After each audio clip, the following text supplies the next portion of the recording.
Oke, di video kali ini kita akan ngomongin tentang kenapa kamu ngerasa kalau waktu kamu itu habis gitu aja. Padahal rasanya itu kamu nggak ngapa-ngapain. Kenapa sih kita harus punya prioritas untuk manajemen waktu yang lebih baik lagi? Cara fokus belajar, bekerja, serta manajemen waktu yang baik menggunakan teknik Pomodoro. Kamu tahu nggak sih, kita tuh sering banget ngerasa kalau waktu kita itu selalu kurang. Padahal kita cuma ingin bisa menyelesaikan semua tugas dengan tenang dan masih punya waktu untuk hal-hal lain yang kita sukai. Aku sendiri pernah ada di posisi itu, rasa kewalahan, bingung harus mulai dari mana, dan sering banget ngerasa stres. Nah, di video ini aku bakal ngasih tahu cara-cara sederhana yang bisa langsung kamu coba supaya kamu bisa mengatur waktu dengan lebih baik lagi.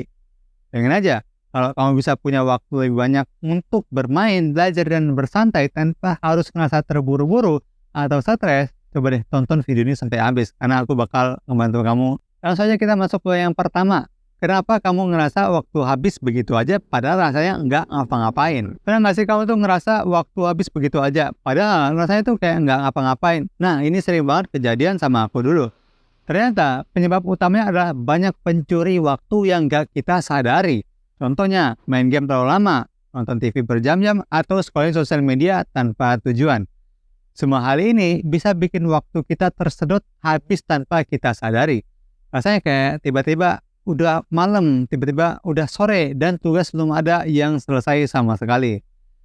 Ini yang bikin kita jadi ngerasa nggak produktif dan selalu ngerasa ketinggalan tugas. Terus, ujung-ujungnya kita jadi stres karena banyak hal yang belum kita selesaikan.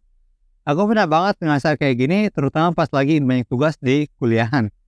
Setiap hari kayaknya penuh dengan kegiatan, tapi nggak ada satupun yang benar-benar produktif.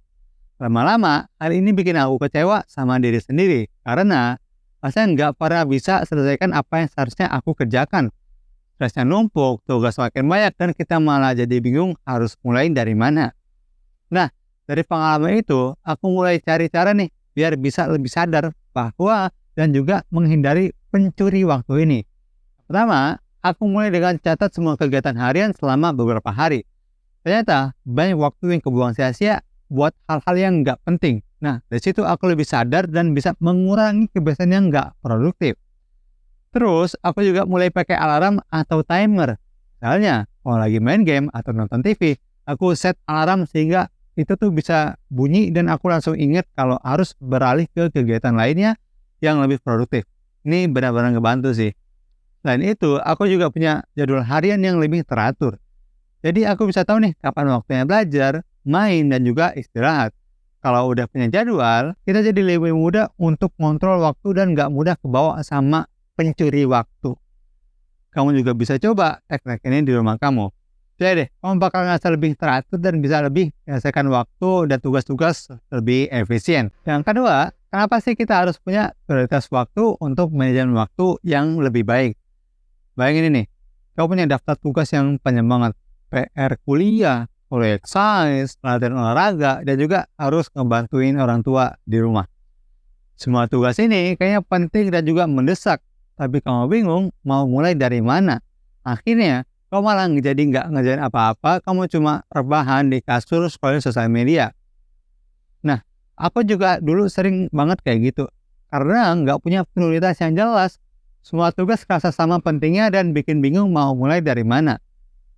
Nah, kalau kita nggak punya prioritas, akhirnya kita jadi kewalahan dan nggak ada satu tugas pun yang selesai dengan baik.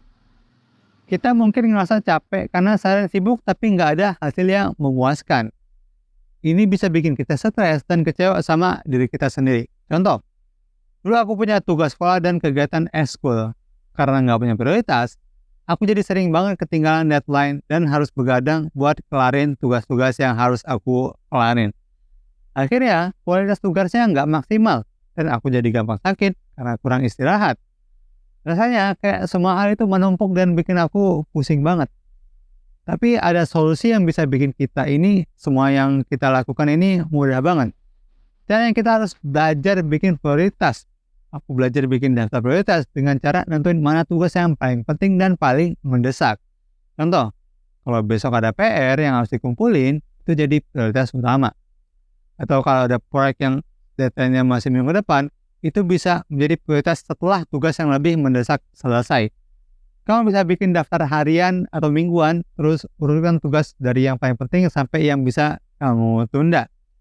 Cobain deh, tulis 3 tugas yang paling penting buat hari ini dan fokus kelarin itu dulu. Jangan lupa juga, kasih jeda waktu buat istirahat biar nggak terlalu capek. Dengan cara ini, kamu nggak akan bingung lagi tuh harus mulai dari mana. Dan tugas-tugas yang penting bisa kelar dengan tepat waktu. Kamu juga bakal ngerasa lebih puas dan tenang karena udah kelarin tugas yang paling penting terlebih dahulu.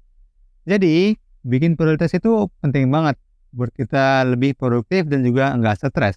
Dan punya waktu buat hal-hal yang kita suka. Lalu yang ketiga, cara fokus belajar, bekerja, serta manajemen waktu yang baik menggunakan teknik Pomodoro. Kamu pernah nggak lagi belajar atau ngerjain tugas tapi susah banget buat fokus? Baru mulai sebentar, udah kepikiran pengen main atau pengen istirahat. Saya tuh kayak setiap 5 menit pengen buka HP atau jalan-jalan sebentar. Aku dulu sering banget kayak gitu, susah banget fokus buat lama-lama. Apalagi kalau tugasnya banyak dan juga berat. Akhirnya tugas itu jadi nggak kelar dan malah numpuk. Kalau kita nggak bisa fokus, tugas-tugas itu makin numpuk dan makin berat dan kita bikin kewalahan. Rasanya tuh kayak beban terus bertambah dan akhirnya kita jadi capek mental dan juga fisik.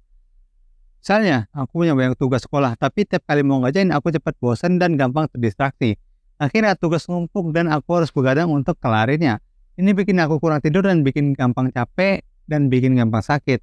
Belum lagi kalau stres dan kecemasannya, saya tuh kayak ada lingkaran setan yang nggak ada habisnya. Tapi ada teknik yang bisa bantu kamu fokus lebih baik, namanya teknik Pomodoro.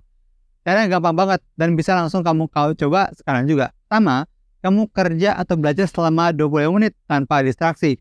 Fokus penuh selama 20 menit. Anggap aja kamu lagi berlomba dengan waktu. Setelah 20 menit, kamu bisa istirahat selama 5 menit. Lakukan ini selama 4 kali terus menerus. Nah, setelah itu kamu bisa istirahat lebih lama selama 15 atau bahkan 30 menit. Aku udah coba teknik ini dan hasilnya benar bikin aku lebih fokus dan produktif. Waktu 25 menit itu terasa cukup singkat dan gak bikin aku cepat bosan. Tapi juga cukup lama buat kelarin satu bagian tugas. Saat istirahat, kamu bisa relaksasi sebentar, minum air atau jalan-jalan kecil biar nggak tegang. Cobain deh, kamu bakal kaget betapa banyak yang bisa kamu kelarin dalam waktu sesingkat itu. Kalau kamu mulai menerapkan tips-tips yang tadi aku jelaskan, kamu bakal ngerasain perubahan besar dalam hidup kamu. Bayangin aja, kamu nggak lagi kewalahan dengan tugas-tugas yang menumpuk karena kamu udah ngerti cara bikin prioritas yang benar.